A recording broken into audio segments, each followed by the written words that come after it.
Avant toute chose, abonne-toi, like la vidéo et partage avec tes amis pour les embarquer dans l'aventure.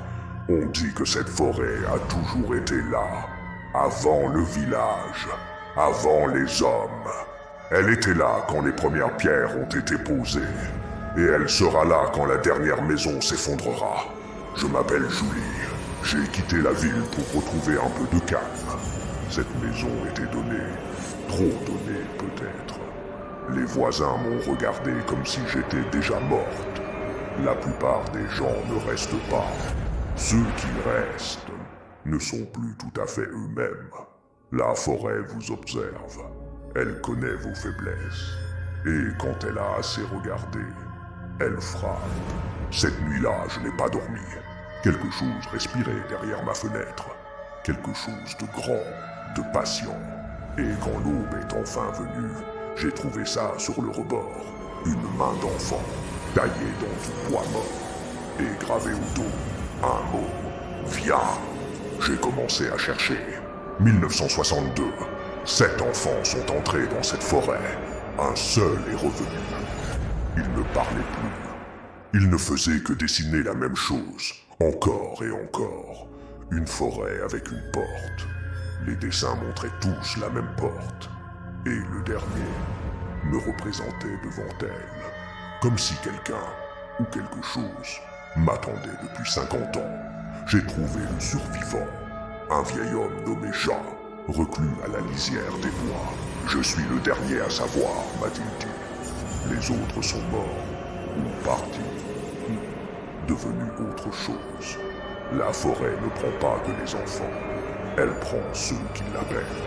Et vous, mademoiselle, vous l'avez déjà appelé. Il m'a raconté. Les enfants ont trouvé la porte. Ils sont entrés. Ce qui les attendait de l'autre côté n'était pas un lieu. C'était une bouche grande comme une maison, avec des milliers de dents qui souriaient.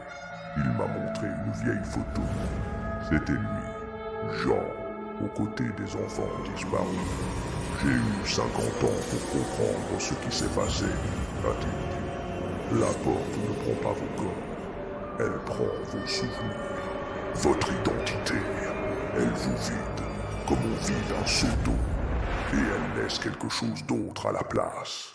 Puis, sa voix a changé. Elle est devenue celle d'un enfant. Je n'ai pas survécu, mademoiselle. Ce qui est sorti de cette forêt, ce n'était pas moi.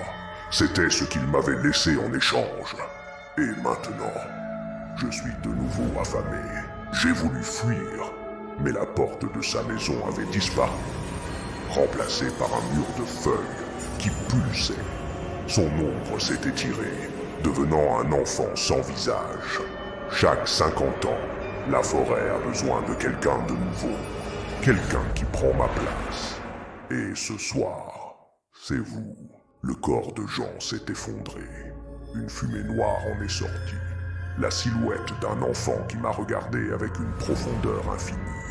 J'ai attendu 50 ans dans ce corps de vieillard. Maintenant, je peux enfin redevenir ce que j'étais. Et vous prendrez ma place.